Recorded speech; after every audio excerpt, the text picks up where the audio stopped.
Good afternoon. I'm Ahmed Oumara, and I'm very pleased to welcome you at the next session of the Looks Like Sustainable Investment Week. I'm glad to introduce this pension products, sustainability challenges and opportunities in cross-border pension products design and offerings. Session today is hosted by Alan and Overy and Fidelity International. For that, I'm happy to have with us today Codrina Constantinescu, Funds and Asset Management Counsel at Allen & Overy in Luxembourg, and Patrick Leonard, Sales Director, Crossborder Workplace Investments at Fidelity International. Codrina, Patrick, the floor is yours. Thank you very much. Thank you. Thank you very much. Yes, we have quite a niche subject, I would say, but I have to mention that it's of interest for all of us, and especially for future generation. Well, we are still young, but for us and for future generations. So we'll speak today about pension funds and about the sustainability challenges, but also their opportunities. And I'm really happy to have Patrick from Fidelity here with me. Maybe just a few words on pension funds. So as you know, we all benefit from a pension from the state. Well, all the ones that are working, but there is also a possibility to have complementary pension. So either we pay them individually on a full voluntary basis, or we have a pension that is related to our employment or occupation. And this pension can be paid either by our employer or by ourselves. So we have the possibility to complement in a way our pension and get, well, I would say more money upon retirement. So what is important to know is that in Luxembourg we have the concept of IORPs that has been introduced by a directive from 2000, well, the second one, the IORP2 directive, is from 2016. So the number is 2016-2341 for the ones that would like to check it. It has been transposed into Luxembourg law, and there are a number of IORPs currently operating in Luxembourg. Our aim is really to develop the pension funds market in Luxembourg because we believe that we have the infrastructure, we have the opportunities, and we have the sponsors that we need here. So we just need to make sure that everyone is interested in making this type of contributions. Now, maybe one point that is quite important on when discussing about the IORP directives is that this directive, the second one, the IORP2, even if it is from 2016, is a very innovative directive because at that point it was already taking into account ESG consideration. So we are before SFDR and before taxonomy, but still this directive was already considering environmental, social and governance aspects and risks. So basically IORPs, they were already concerned about sustainability aspects before SFDR was in place, which I think is quite an innovative concept. Therefore, they are at the forefront, I would say, of the classification. So it is obviously now more, I would say, a more advanced classification that we are looking for at the level of the IORPs, because SFDR applies, taxonomy applies, and obviously they are in scope. But they were already considering ESG aspects even before that moment. Maybe just a couple of words in terms of structure. So IORPs can be set up as association d'épargne pension in Luxembourg, or as companies, called also SEPCAV. Most of them are set up as associations because there is more flexibility than in a company. Well, the company legal form will be a SCOSA, just for your complete information. So the ones that are contributing to the association are in general the employers that can be based in Luxembourg or in other member states as well, because IORPs are able to operate on a cross-border basis. So this is again probably a very interesting feature of IORPs. And in addition to the employers, there is a possibility for the employees to pay themselves a pension, so to pay contributions, in fact. What is important to mention is that upon retirement, the employees will receive this additional pension that will be paid, obviously, in addition to the state pension and to any other private contribution that could be made by the employee. So, as I mentioned, it has a real impact on our future. IORPs are paying retirement benefits, but they are also able to pay what is called ancillary benefits that are mostly related to disability, debt, and so on. So they can even, I would say, pay benefits for successors, right, of the employee. So as you see, the scope is quite wide. Also, maybe just one point that I would like to mention is that the assets are very, very diversified. And this probably will make us all think about very large pension funds that are set up either in Europe or the US that are often investing in private equity or in large infrastructure funds and so on. So obviously, if we are able to develop IORPs, there will be a massive impact that they will have on underlying investments as well. So I think that there are only opportunities there. And that's why sustainability is at the core of this product. And we need to consider and to be mindful about the disclosure and the information that we provide, because obviously this type of information will go to current employees and future pensioners. So it's very important for them to receive a full transparency and full disclosure on the product that we are offering.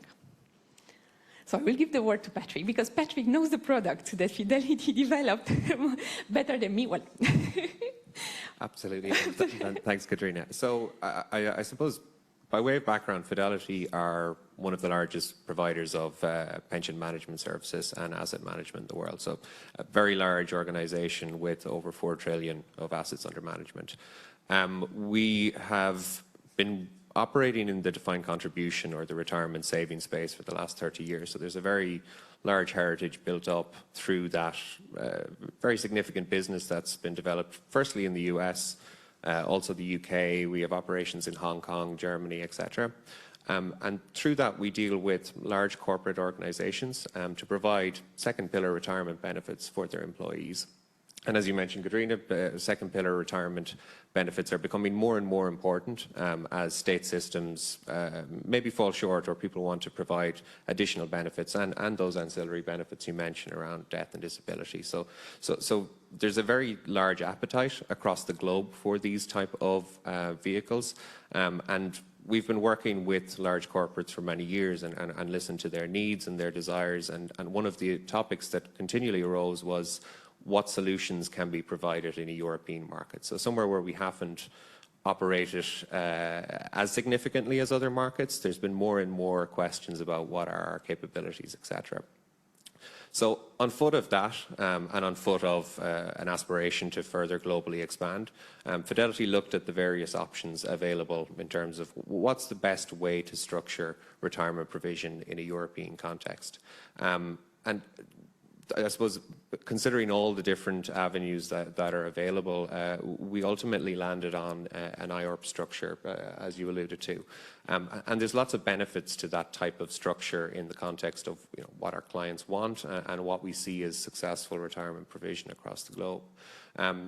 Key components are the transparency and the governance. So the IORP2 directive, as you say, was quite innovative in terms of the requirements it put on retirement saving. And a lot of the requirements are around the disclosure and transparency and the ability to inform members so that they're aware of what these retirement investments are doing, and they can look under the hood as well and see what the structure is.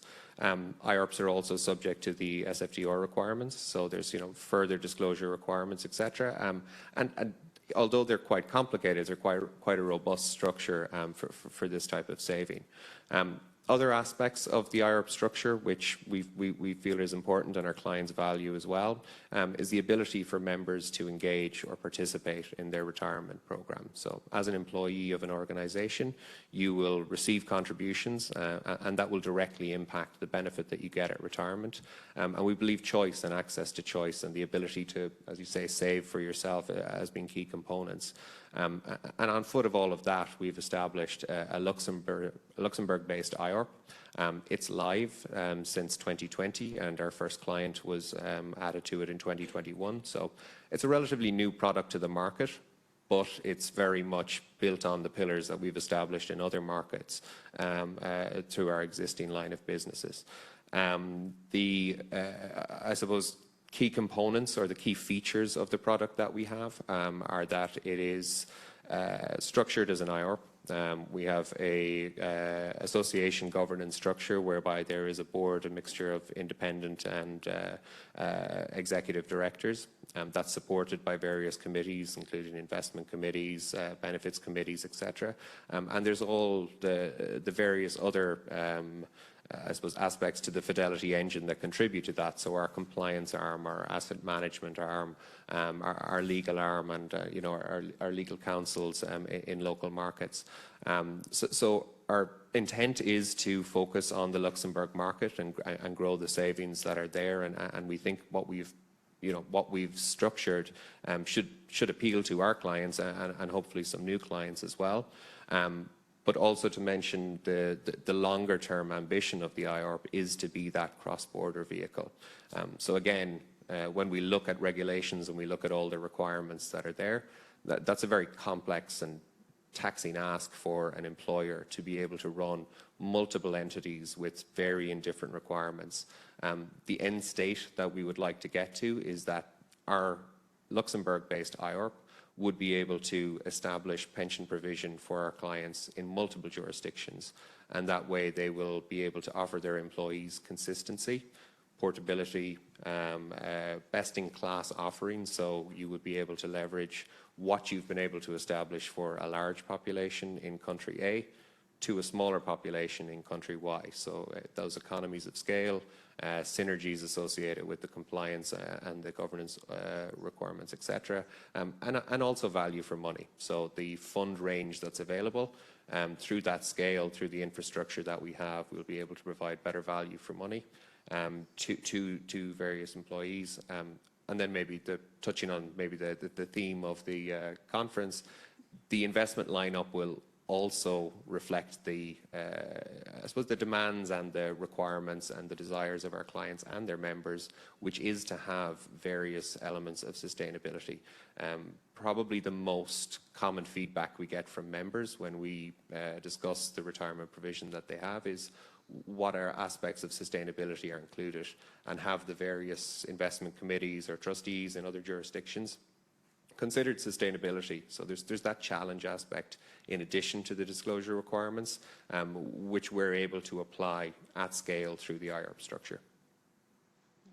And I think what is important also to mention before we go further on the sustainability aspect is that we are able within an IORP to set up various compartments. So it's very interesting to have fully segregated and ring-fenced compartments that can be dedicated either to different employers or to different countries. Because we can have a compartment for Luxembourg, for instance, with a dedicated employer, another compartment for Luxembourg for another dedicated employer. So this segregation is very interesting at the product level, and obviously it has some certain impacts, certain positive impacts on the sustainability aspect, because it will allow a design of the product at the level of a compartment, which is, I would say, quite unique. Yeah, absolutely. And I think that level of compartmentalizing is very important. So different clients and different members have different wants or different needs. So the fund lineup, for example, there might be much more requirements for sustainability, and we can be challenged by a client for that. The benefit level might be different, so we can structure a different benefit level for different compartments, etc. All leveraging commonality when it comes to member experience, the tools, the fund ranges, the investment platform, etc., but very much individualized at the client level. And I think what is important also, Patrick, is to mention how you structured the IORP underneath, right? So as far as investments are concerned, because you have quite a, I would say, robust and complex structure that has various impacts on from an SFDR perspective. Yeah, absolutely. So again, looking to leverage what we had in our existing business, the investment access that the money employer and employee contributions, the investment options are available on our life assurance platform in Ireland. So we have an international retirement plan is currently and has been for the last 25 years run from that life company through unit-linked products, and that has existing assets of over $1 billion. So there's a substantial amount of existing investment, and that infrastructure is there. It works. It can be leveraged again for the scale and the synergy reasons. We can apply that to our European-based IORP and make access to the available unit-linked offerings, but also grow that in tandem with our international pension plan. And I think what is important, again, in terms of offering a very safe product is that you have the IORP under the supervision of the CSSF, but you also have the insurance-based product that is supervised in Ireland. And both, so basically the IORP in Luxembourg is itself a financial product, as it is an IORP, so in the scope of SFDR and in the scope of the various disclosures. And the insurance-based investment product is itself a financial product. So again, in the scope of SFDR, right? And this is probably, I would say, a safeguard, ensuring that, well, the information is properly disclosed at least 2 levels. And obviously, members have access to several products that are themselves regulated, which, again, in a pension context is very important because, well, we speak about retirement benefits, so everyone has to get them at the end. I think, yes, what is important is also to develop on the investment options that you are offering and how members are able to choose, in a way, their absolutely. Their investments. So the investment offering that's there, as I mentioned, it's through our Irish Life company and it's through unit-linked products. But essentially what that means is access to capital markets for the contributions that are there. There's, I suppose, two approaches that a member can take. We have a default approach, which is a default strategy developed by the investment committee, and that will take a typical retirement path, and again, leveraging the experience we have in other markets, whereby a younger member with more time to retirement has a greater appetite for risk. So that part of the investment journey will contain more risk-seeking assets. But as the member approaches the retirement age, and they can select a retirement age because there are some flexibilities in different markets as to when you can draw down benefits. But in the years approaching retirement, those investments will start to reduce the amount exposed to more volatile assets, and will start investing more in defensive assets like bonds and cash, etc. In addition to that, and again on the theme of member participation and enabling members to make decisions about their own retirement, there is a large number of funds available in a self-select range. So a client will have a very large number of funds to choose from, and that will range from all types of asset classes, all types of ESG type funds in addition for those clients who wish to select those.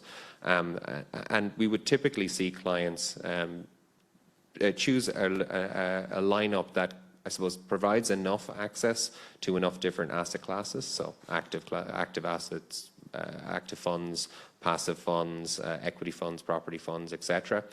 The right amount that they can make a choice as they deem fit, but not too much to overwhelm a member. So, 400 investment funds is more than I think is appropriate for a member to choose. So we would typically see clients have about 20 funds, which is, based on our experience, kind of in and around the right number to provide that amount of opportunity. So those that wish to make their own investment decisions and wish to apply their own risk appetite can do so. And for those who don't want to make a choice, there is a considered and a measured and monitored default approach for the investment strategy up to retirement.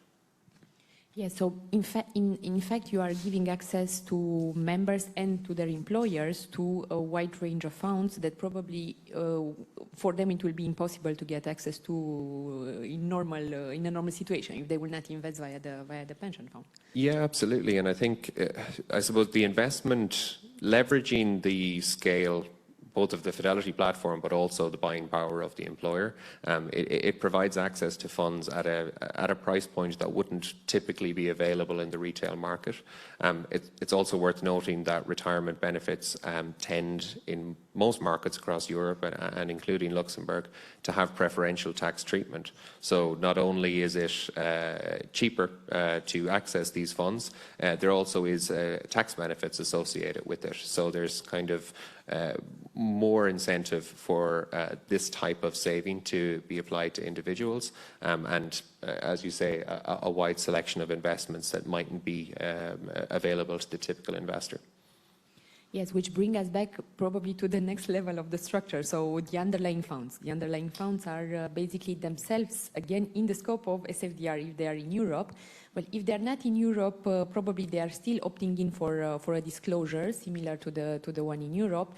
But I think, again, we have, as I said, the full transparency and the full disclosure from bottom to up and the other way around. So for members, it will be very easy to understand what are the sustainability preferences that are offered by the product. Yeah, absolutely. So part of the structure of the defined contribution plans which we run, one of the key components is members' access to information. So an online portal is available and that will include information on the benefits, information on the tax treatment, information that the employer would like their members to be able to access to, but also fund fact sheets. So where there is a self-select range or where there are funds that the default strategy would invest a member, details about what that underlying fund contains is available to members on a 24/7 basis. They can log in, they can access that information. In addition to, I suppose, the requirements and the fund fact sheets themselves, when we structure these retirement plans, they will also be supported by communication specialists because we feel and our clients feel that it's important to emphasize the benefits of retirement savings, emphasize the options that are available. In some instances, that will include promotion of sustainable investment and ESG type funds as well, so that beyond the core disclosure requirements, that at an individual employee level, they will be armed with the information and they will be enabled to make an informed decision.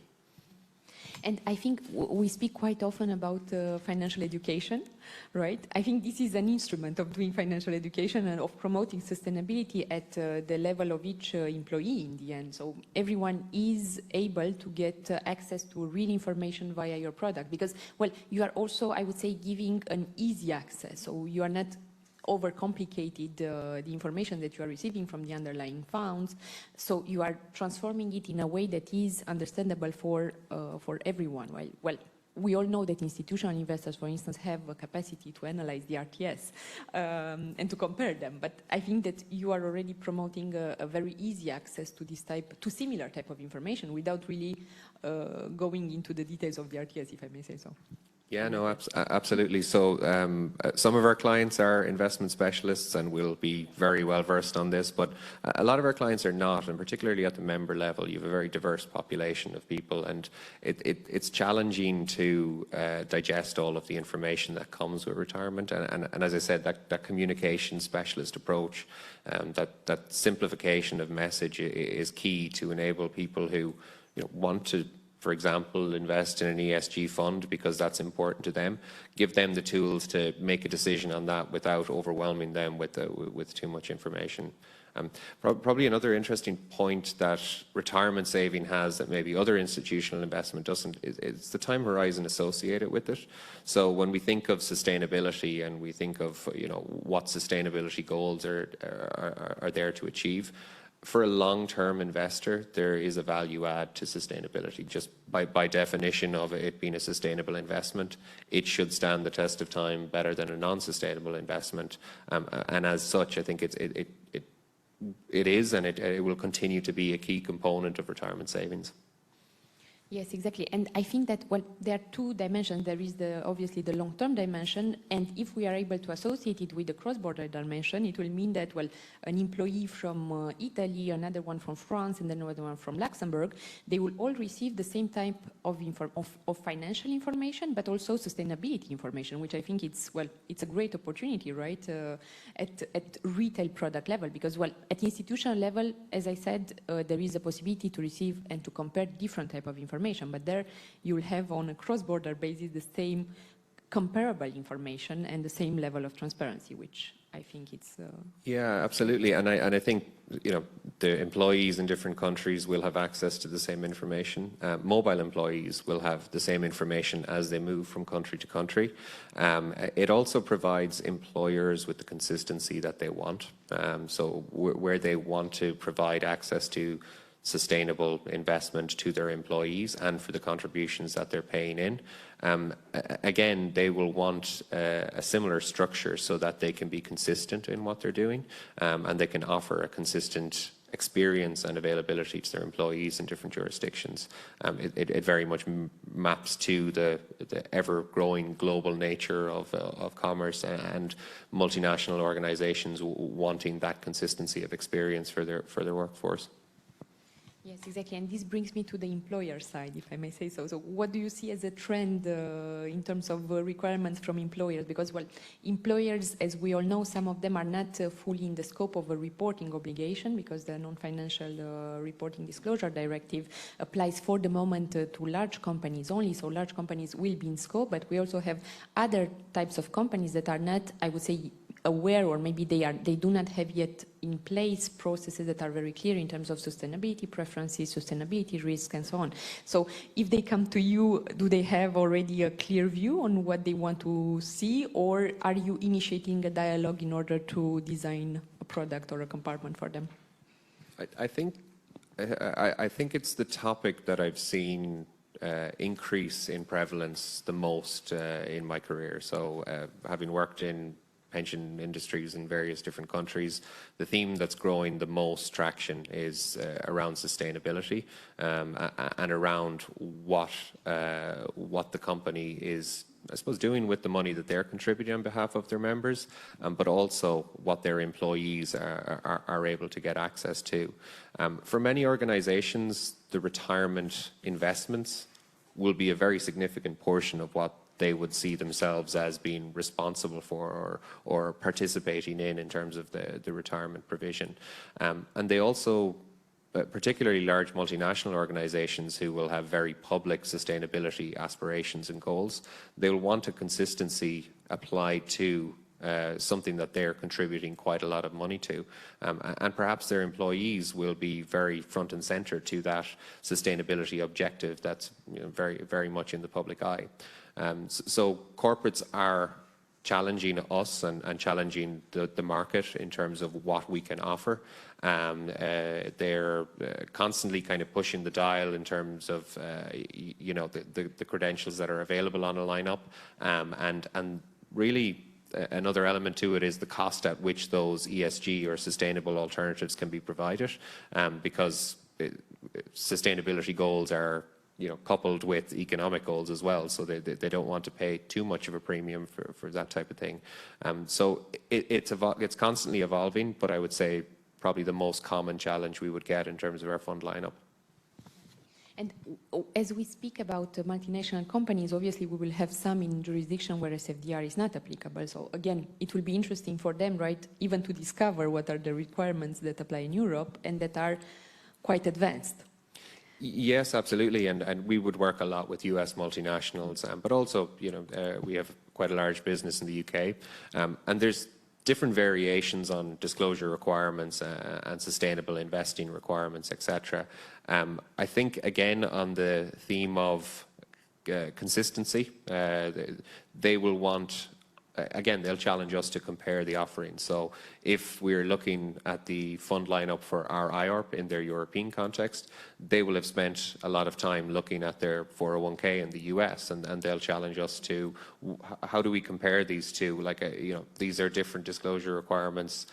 are you telling me they're the same, or what are the differences? So again, looking for that consistency, looking to push the boundaries in terms of what's available, and probably crucially the economics associated with it.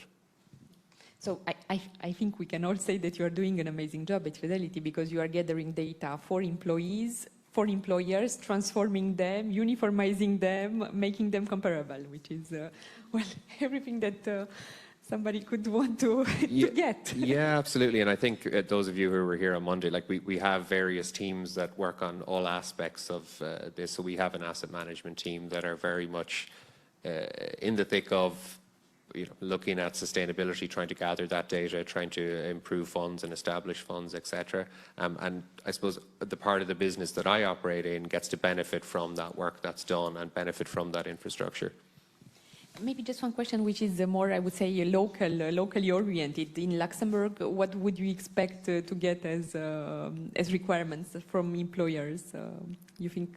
How do you see the Luxembourg market at the moment?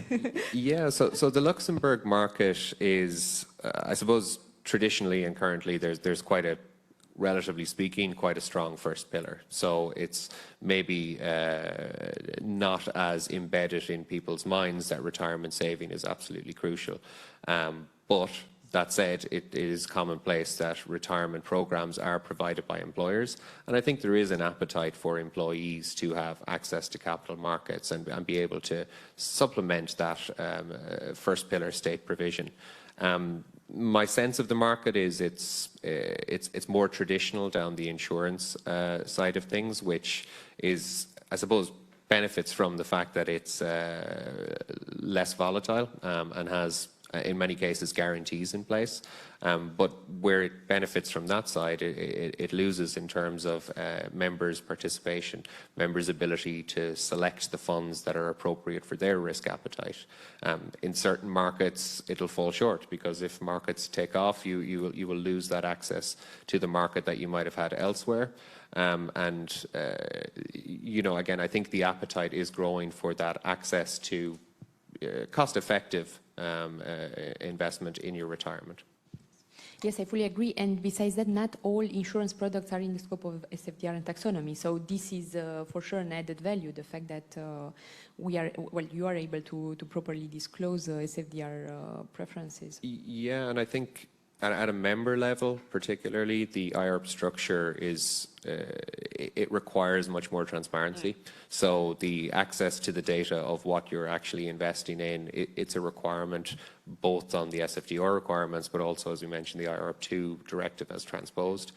So I think requirements-wise, it very much gives more to the member to make their choices. And, well, in terms of underlying funds, I guess 1st of January 2023, it's an important deadline, because the European ones will start to provide their RTS, so they will start to classify themselves. Do you see any particular challenges on this, or everyone is aligned with providing the relevant data? I would expect so, because some are our clients. So.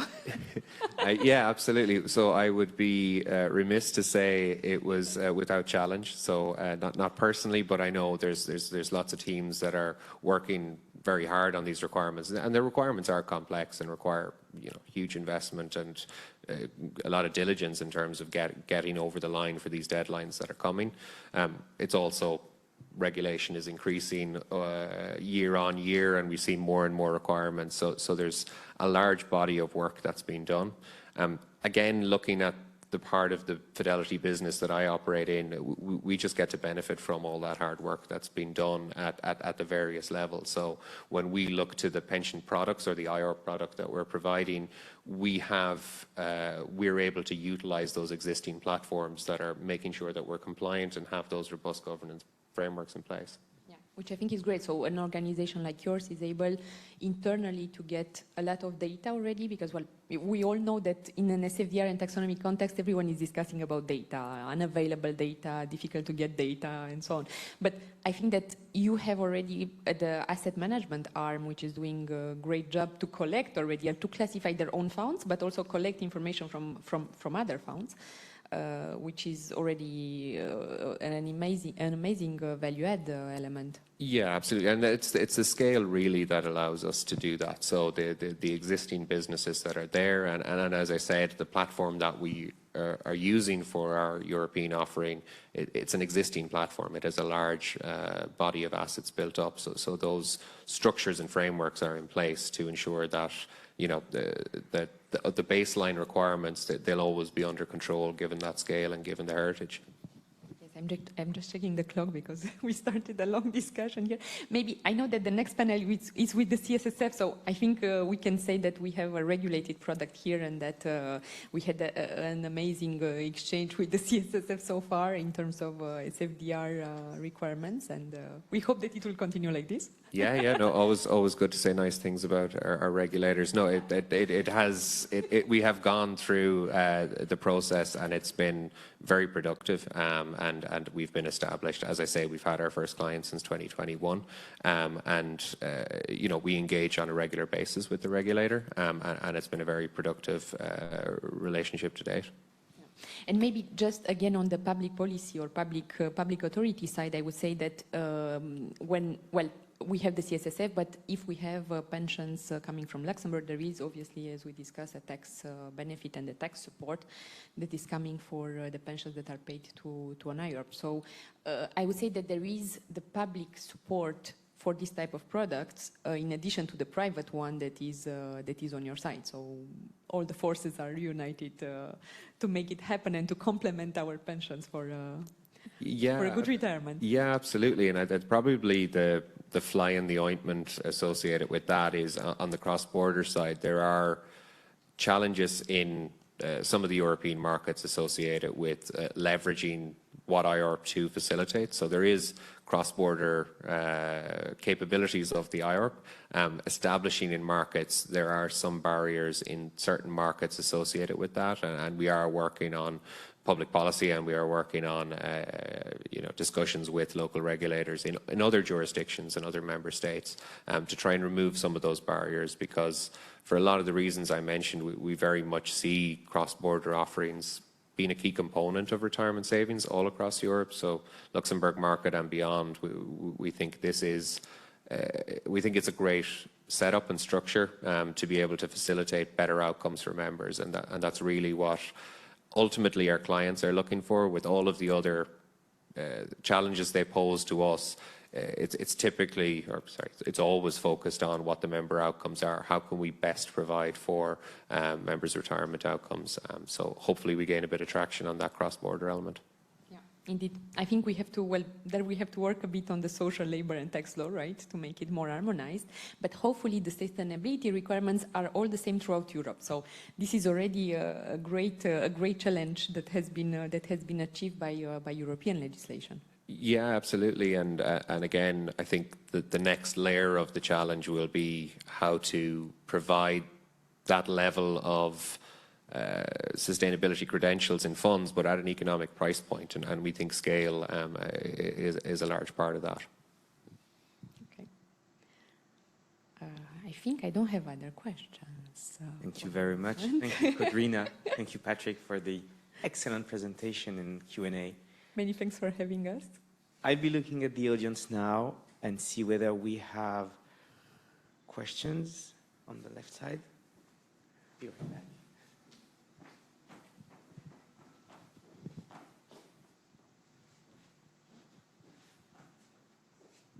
Thank you. I was going to make a question that I think you were alluding now to the answer about this cross-border element and the tax. So in very concrete terms, you have tax benefits, like in Portugal, Spain, but they will normally be targeting to a local product and not to this cross-border product. Do I understand correctly that Codrina, you mentioned that this, at least at EU level, it's already aligned and this should work, and then the issue from a cross-border perspective is when you're talking about non-EU. Oh, sorry. No, I can answer on the legal side. So, okay, so I'm not going to mention articles. So this is the good part. So IORP2 directive allows basically an IORP, for instance, based in Luxembourg, to operate on a cross-border basis, either by an initial operation. So basically, let's say that we are setting up a compartment because we notice that there is an interest for French employers to contribute in it. So the compartment will be based in the Lux IORP, but the employers will be French and their employees as well. So this will be, I would say, an ab initio compartment, and there is another possibility to do a transfer. So we can have, for instance, a French pension fund who wants to invest in Fidelity's products and underlying funds, and therefore they want to already to transfer existing assets and liabilities to a newly created compartment that will be dedicated for them. In both situations, so either an initial operation or a cross-border transfer, we will still apply at the level of that compartment, and I want to underline this point, so not at the level of the other compartments, but only at the level of that particular French dedicated compartment, we will still apply French tax, social and labor law. So this is what IORP2, I would say, didn't really harmonize yet, because certain countries believe that we still need to apply a local tax regime. In Luxembourg, obviously, we have a very favorable, at the level of the IORP itself, we have a very, very favorable tax regime. There are no particular taxes in Luxembourg. So Luxembourg will not tax the IORP, but the French tax legislation, for instance, will apply to that particular compartment. So this means that we need to be mindful of local requirements, at least on those topics. Yeah, and I think just to add to it, the structure that would work in, for example, the client that wanted to expand their Luxembourg pension to offer the same offering in a different country, that would be subject to local tax and labour requirements.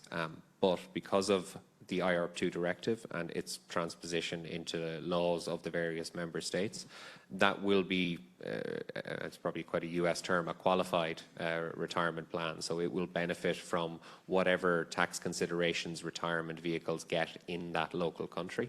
And there is approval from the local regulator in tandem with the relationship with the CSSF for that to be an approved retirement plan in that particular country. So the Pan-European plan provides the same experience, so in terms of DC, defined contribution, investment, same fund lineup, same member online access, etc., but subject to those local tax and labour laws.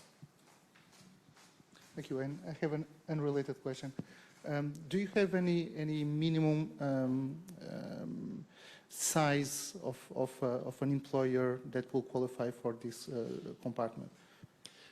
There's no explicit minimum, so we would price on a per case basis. So when you look at an employer that has 1,000 employees, there's a higher administration associated with that, but there's synergies about doing the same communication exercise, etc. can be applied.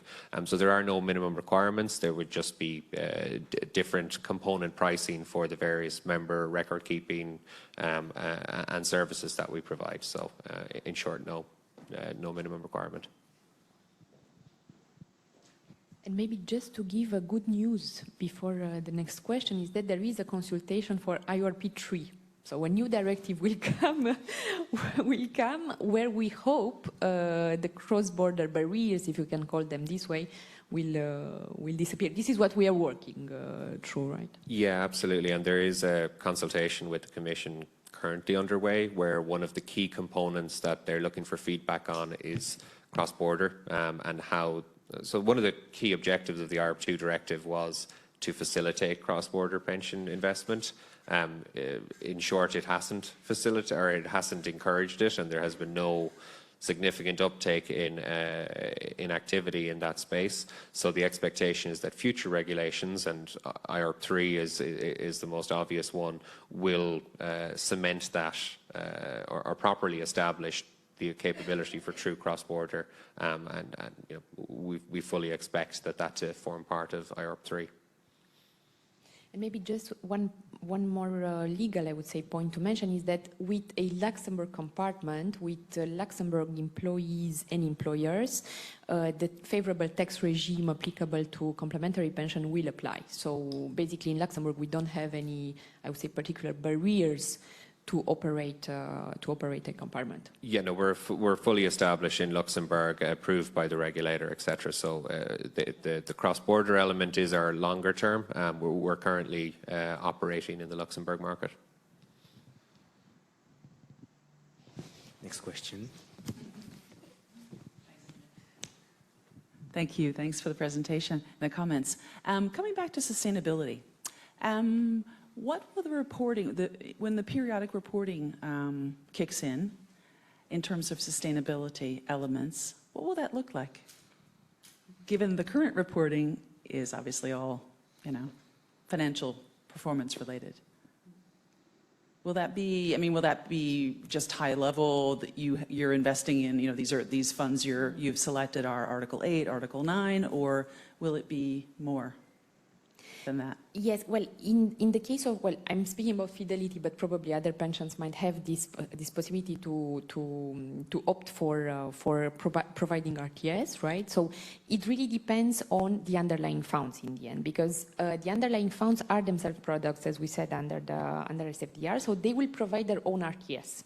If a member is, for instance, doing a choice of products that are Article 8 or 9, he will get information from the underlying funds already. So the RTS will be used to report to the member and from underlying level. But what kind of information would it be? The standard RTS, in my view. Okay. Yeah, like the ones Annex 2, Annex 2, 3, or 4, 5. Yeah. Which is quite interesting, actually, because that, from an education, if you will, a sustainable finance education perspective, that will be pretty interesting. Assuring another group of individuals are getting educated and up to speed. Yeah, absolutely. And for many, pension scheme investment will be the largest or maybe the only form of institutional investment an individual has access to. So again, access to more information and a wider berth of detail that might otherwise they wouldn't be exposed to. Oh, that's really, really positive, actually. Thank you. And just to mention, under IORP2 now, we are already providing information on ESG risks. So there are already summaries, in a way, in place to accommodate the training and the education of members. So they will get more detailed information, but there is already an established framework. And maybe one last question for me on the sustainability again. Are there any minimum sustainability standards that you see emerging from those products so far in terms of selection criteria or exclusions or the adherence to a certain number of standards, international standards? Are there any standards emerging? So I think there'll be two considerations. There's one at the investment committee level, and one of the requirements under the IR2 directive is consideration of the ESG credentials of the investment. So that forms part of what the committee consider when electing to give access to a fund or not. So that forms part of it, and that evolves over time. I wouldn't say there's hard and fast minimums, but it's definitely a consideration of when a fund is considered for selection or not. And then it's also considered at the client level. So as I mentioned, there's a wide range of funds that can be made available to individuals. But a corporate that has very strong sustainability aspirations or is very public in terms of what they want to provide, they can pick and choose. And they, a minimum requirement could come out by virtue of the fund selection available to our members has to have this kind of criteria. And similar to the comments I made earlier, that's the kind of challenge that we're getting from clients in other jurisdictions, and we expect to continually get from clients across the globe. And I think maybe just one point, the underlying funds are not really controlled by Fidelity, right? So they're not controlled by our IORP in Luxembourg. They are themselves in the scope and they are reporting themselves. We are just collecting the, you are just collecting the selection. So it works like a fund of fund. In fact, before they were discussing about this, it's a bit this type of structure that we have to. And maybe one final point on that as well that I forgot to mention was our fund selection. It is also open architecture. So if a company wants to be quite bespoke and add funds that aren't on the existing platform, we can facilitate that as well. So it can be quite bespoke from that perspective. Thank you very much for the complete answers. Thank you all the attendees. Many thanks to Patrick. Many thanks for having us. And as shown, not only lawyers speak a lot. To the next session at 4 with the regulator. Thank you very much. Thank you. Thank you.